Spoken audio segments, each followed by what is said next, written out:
بسم الله الرحمن الرحيم الحمد لله رب العالمين والصلاة والسلام على سيد المرسلين وعلى آله وصحبه أجمعين أما بعد فقد قال الله تعالى في القرآن المجيد بعد أعوذ بالله من الشيطان الرجيم بسم الله الرحمن الرحيم وإنه لعلم للساعة فلا تمترن بها واتبعون صدق الله العظيم رب اشرح لي صدري ويسر لي أمري واحلل عقدة من لساني يفقهوا قولي سبحانك لا علم لنا إلا ما علمتنا إنك أنت العليم الحكيم الحمد لله الذي تواضع كل شيء لعظمته والحمد لله الذي ذل كل شيء لعزته والحمد لله الذي خضع كل شيء لملكه والحمد لله الذي استسلم كل شيء لقدرته يا رب لك الحمد كما ينبغي لجلال وجهك ولعظيم سلطانك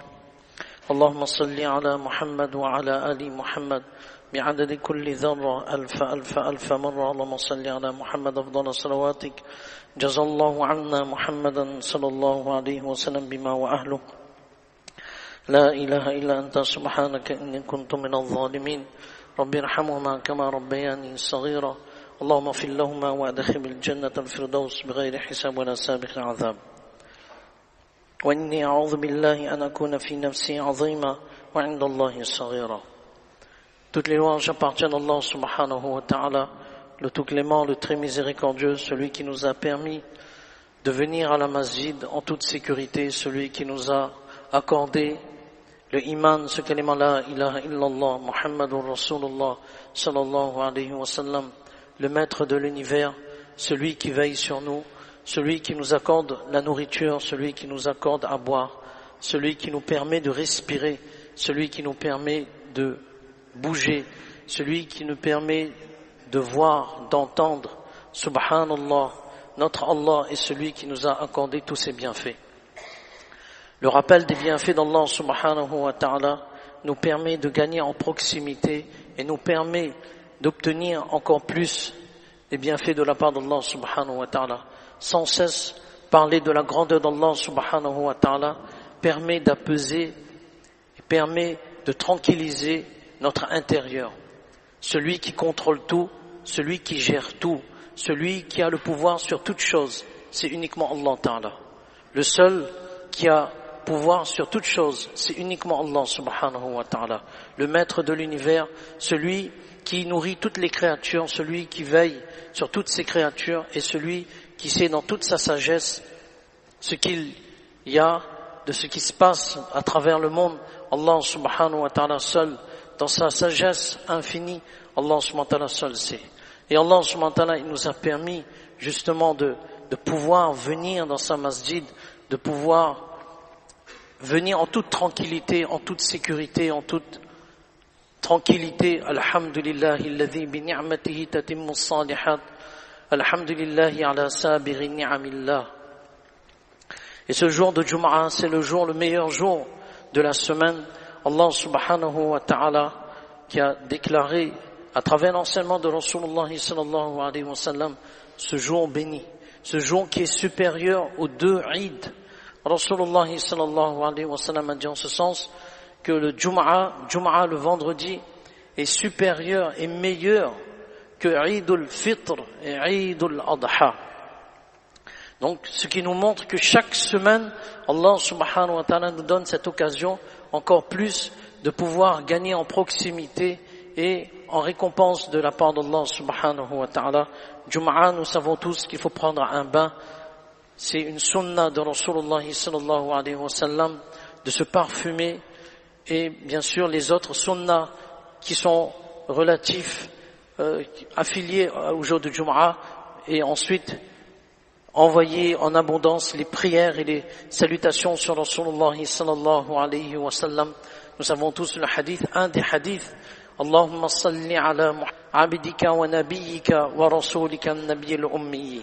Rasulullah sallallahu alayhi wa sallam, il a dit que celui qui lit 80 fois et à n'importe quel moment de Jum'a, donc à partir de jeudi soir après Maghrib jusqu'à avant Maghrib de Jum'a, celui qui lit, et c'est un hadith authentique, tout à fait valable pour la pratique de ce hadith, celui qui dit Allahumma salli ala Muhammad, abdika wa nabiyyika wa rasulika nabiyil ummi 80 fois, Allah subhanahu wa ta'ala pardonne 80 années de ses péchés.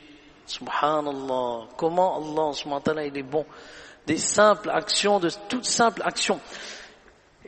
Simple action, énorme récompense. Et ça, c'est la particularité de la Ummah de Rasulullah sallallahu alayhi wa sallam. Petite action, action très facile, mais derrière cette action, il y a, subhanallah, une énorme récompense de la part d'Allah subhanahu wa ta'ala. Tous les prophètes alayhi wa sallam, les ulama disent, ils ont eu ce désir d'appartenir, d'être un simple disciple de la communauté de Rasulullah sallallahu alayhi wa sallam. Alors quel est le degré de la prophétie et être un simple disciple de Rasulullah sallallahu alayhi wa sallam. Mais celui qui aura ce privilège, et c'est le thème de notre intervention aujourd'hui, celui qui aura le privilège d'appartenir et d'être un membre de la communauté de Rasulullah sallallahu alayhi wa sallam, Isa alayhi salatu wa salam. C'est le thème de notre discussion. Isa alayhi salatu wa salam, Jésus en français. Isa alayhi salatu wa salam. Ça fait partie de notre croyance fondamentale. Il est important de rappeler à nos enfants l'importance d'avoir cette croyance fondamentale qui fait partie de la croyance basique que Isa alayhi salatu wassalam, il va revenir vers la fin des temps. Et Isa alayhi salatu wassalam fait partie des grands signes de la fin des temps. Il n'y a aucune divergence quant à sa venue sur terre avant le jour de la résurrection. Il est important de garder cela à l'esprit. Et Isa alayhi salatu wassalam, il viendra tout simplement pour mettre de l'ordre. Gentiment, mais pour mettre de l'ordre concernant les croyances vis-à-vis de Isa alayhi salatu wassalam. Nous savons tous que Adam alayhi salatu wassalam, le premier homme, le premier prophète, alayhi salatu wassalam, il a été créé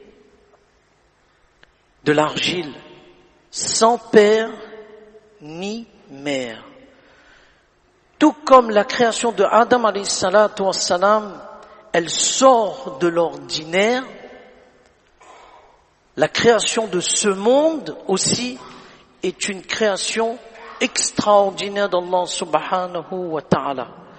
Et comme la fin des temps, regardez bien le lien qui existe, comme la fin des temps est quelque chose qui sera aussi pas ordinaire, mais quelque chose qui va sortir du courant naturel, ben Isa alayhi salatu wassalam, sa venue sur terre sera aussi un moyen de montrer à l'être humain, à tous les êtres humains, que ma venue est aussi quelque chose qui fait partie des principes extraordinaires de la part d'Allah subhanahu wa ta'ala. Et comme Isa alayhi salatu wassalam, lorsque Allah subhanahu wa ta'ala l'a envoyé comme étant prophète, parce que sa prophétie ne sera pas enlevée, sa prophétie ne sera plus effective lorsqu'il va revenir sur terre.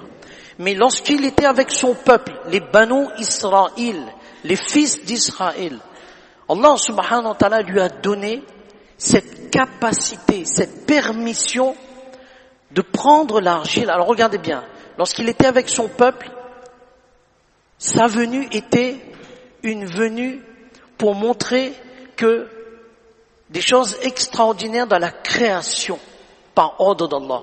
Il prenait de l'argile, dans la sourate 5, verset 110, il prenait de l'argile, il le faisait de cette argile comme une forme d'oiseau, il soufflait sur cette argile et l'argile devenait un oiseau. Ça c'est Isa alayhi salatu wassalam. Il allait vers l'aveugle-né, celui qui était aveugle de naissance. Il le touchait, il regagnait sa vue. Celui qui avait la lèpre, il touchait et la personne obtenait la guérison. Et il faisait par ordre d'Allah, et tout cela par ordre d'Allah, il faisait revivre les morts.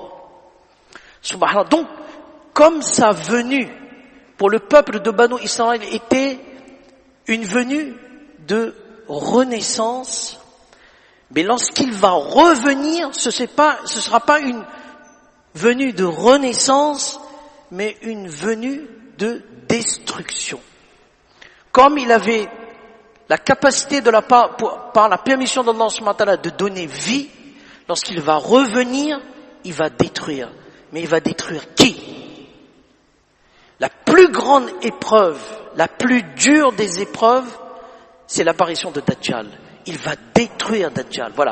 Voilà ce que veut dire revenir pour détruire Dajjal. Parce que Dajjal, c'est l'épreuve la plus dure que l'être humain connaîtra. Lorsque Dajjal, il va arriver. Et c'est pour cela que Isa alayhi salatu wassalam, regardez bien, subhanallah, comme Allah subhanahu wa ta'ala, dans le Coran, il y a waruhum min, et un souffle de la part d'Allah. Pas l'esprit. Ici, souffle veut dire, écoutons bien, et c'est le commentaire du verset, souffle veut dire que, et quand Allah subhanahu wa ta'ala il dit, c'est ma parole. Qu'est-ce que cela veut dire? Ce n'est pas comme on pourrait l'entendre, l'esprit et autre chose. Non. Quand Allah subhanahu wa ta'ala il dit ma parole, on a dit Adam alayhi salatu wassalam était créé ni de père ni de mère. Isa alayhi salatu wassalam a été créé ni père mais avec maman. Donc Allah subhanahu wa ta'ala a dit à Jibril alayhi salatu wassalam de regarder la parole d'Allah, c'est que Isa alayhi salatu wassalam soit créé. Donc il a donné l'ordre à Jibril alayhi salatu wassalam, maintenant tu vas souffler dans le vêtement de Marie, Maryam radiyallahu anha. C'est ça ce qui veut dire le souffle. Donc souffle, comme par le souffle il a connu la vie, lorsque ça venait pour Bani Israël, c'était aussi pour la vie. C'est-à-dire, par ordre d'Allah subhanahu wa ta'ala, il faisait ressusciter les morts. Mais lorsqu'il va revenir sur terre, c'est là où il va détruire Dajjal. Donc sa venue sur terre sera pour détruire Dajjal. Et c'est pour cela que Allama Anwar Kashmiri, rahimahullah, écoutons bien, c'est très important. Allama Anwar Kashmiri, rahimahullah, il dit que Isa alayhi salatu wassalam, sa durée de vie,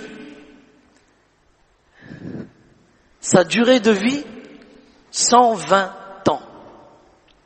À l'âge de 40 ans, Allah subhanahu wa ta'ala lui a accordé la prophétie.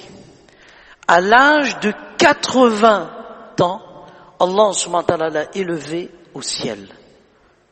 Comptez bien, je ne refais plus le calcul. À l'âge de 80 années, Allah subhanahu wa ta'ala l'a élevé au ciel. Lorsqu'il va redescendre avec Mahdi, on ne dit pas Imam Mahdi. C'est préférable de dire Mahdi, parce que ça a une autre connotation. On n'a pas le temps de rentrer dans les détails. 10 minutes left. Ok. Avec Mahdi, il va rester 7 ans. Et lorsque Mahdi quittera ce monde, il restera 33 ans sur terre.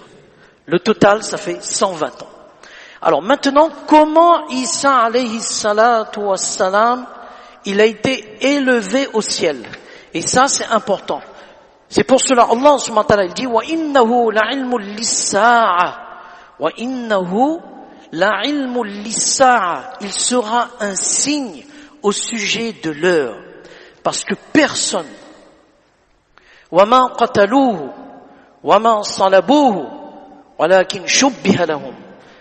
Ils ne l'ont ni tué, ni crucifié, mais un sosie a été placé. Et c'est là qu'on vient.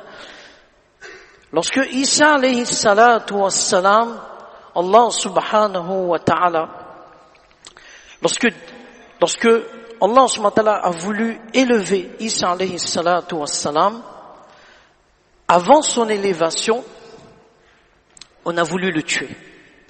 C'est pour cela que le seul prophète, lorsque Rasulullah sallallahu alayhi wa sallam il est parti vers son voyage, le voyage de l'ascension, lorsqu'il a rencontré les prophètes alayhi salatu wassalam, premier ciel Adam alayhi salatu wassalam, deuxième ciel Isa alayhi salatu wassalam et son cousin Yahya alayhi salatu wassalam, troisième ciel et ainsi de suite jusqu'au septième ciel.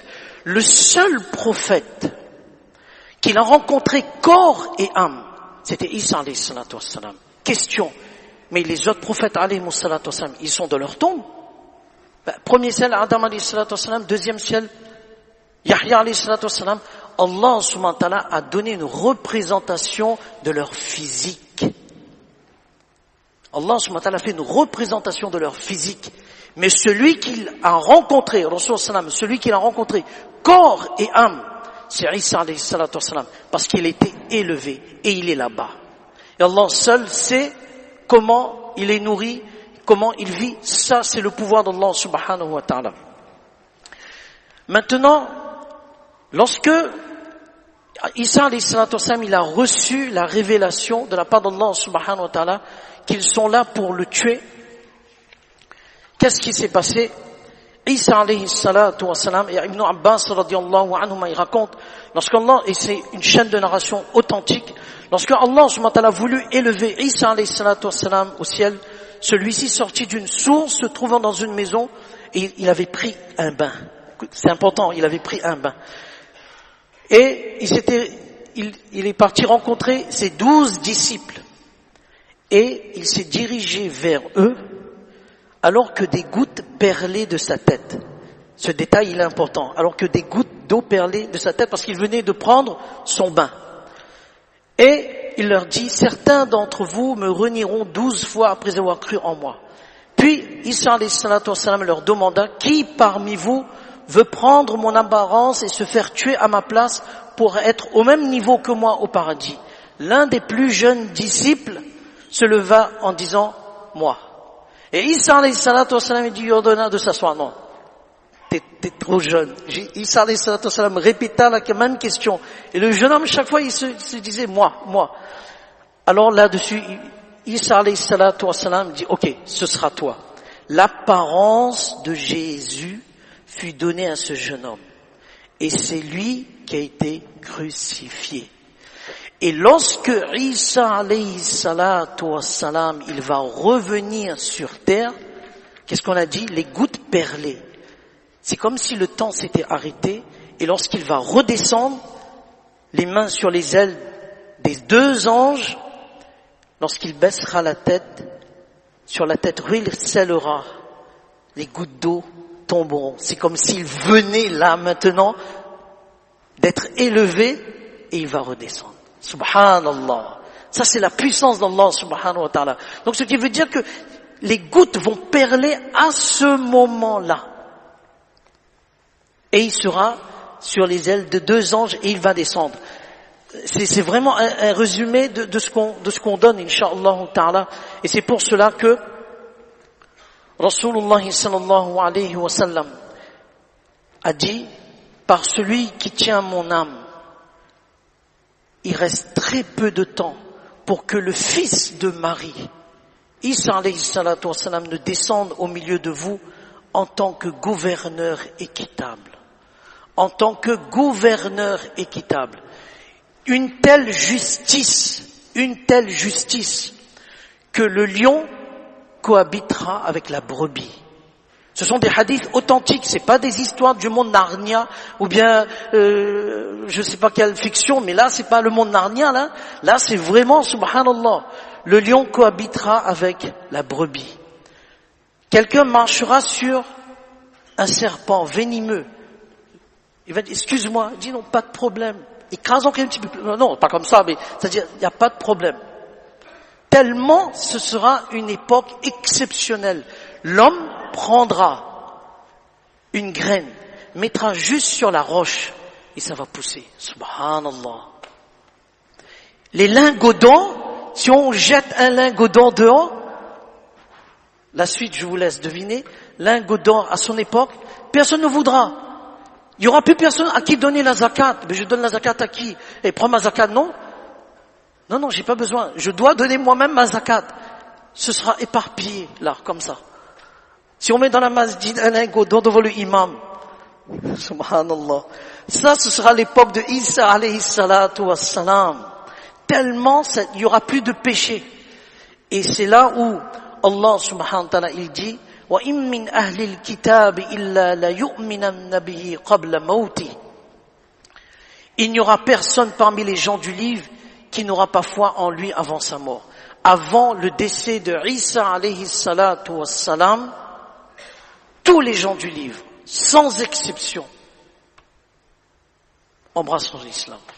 Et ça, c'est le droit de Rasulullah sallallahu alayhi wa sallam. Pas un endroit, que ce soit dans un village ou un bled, que ce soit à n'importe quel endroit du monde, où Allah fasse que le iman pénètre le cœur de tout un chacun.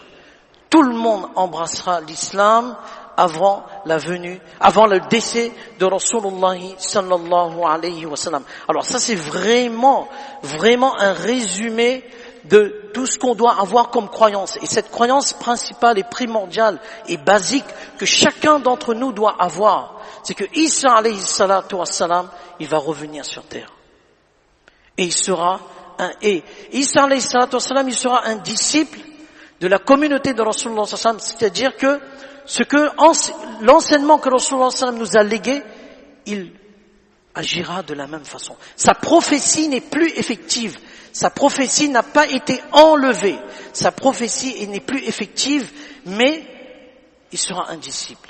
Et ce qui veut dire que ce que Rasulullah sallallahu alayhi wa sallam a amené comme din, il va propager. Et dans le din de Rasulullah sallallahu alayhi wa sallam, how many feasts we got? Non, pardon. Combien de fêtes on a? Deux fêtes. Eidul Fitr et Eidul Adha. Fajazakumullah khaira ahsan al-jaza.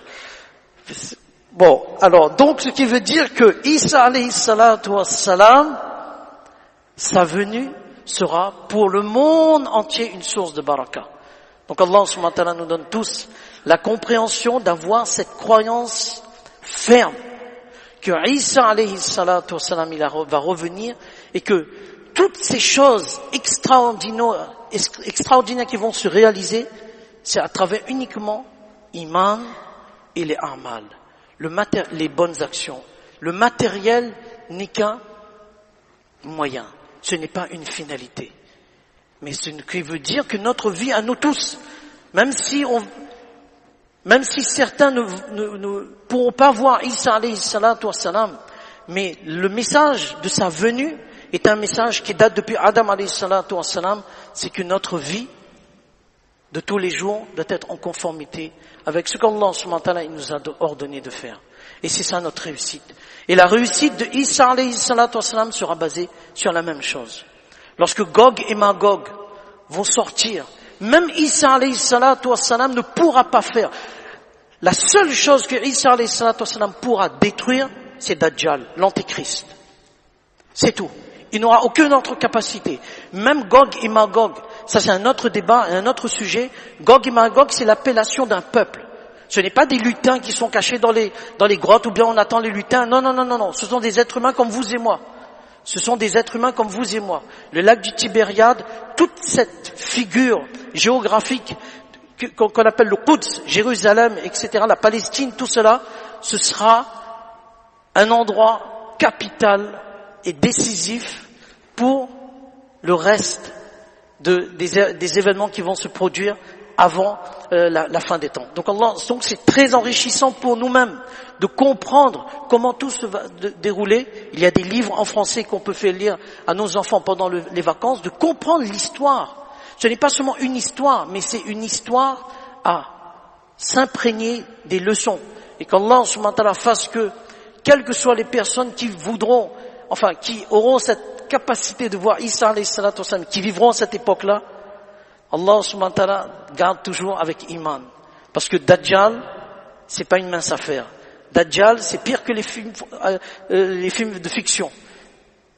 Lui, c'est vraiment Allahu Akbar, Allah subhanahu wa ta'ala nous en préserve. Et tout ce qui se passe en ce moment, certains savants disent avec l'intelligence artificielle, le chat GPT, et tout ça, ce sera à son service. Et Isa alayhi salatu wassalam, à quel moment, à quel endroit, dans quelle action il va tuer Dajjal, Allah subhanahu wa ta'ala, s'il nous donne encore vie, ce sera pour une autre fois. Jazakumullah khairan, salam jaza. Allah subhanahu wa ta'ala donne tous la compréhension de ce qu'on vient de dire.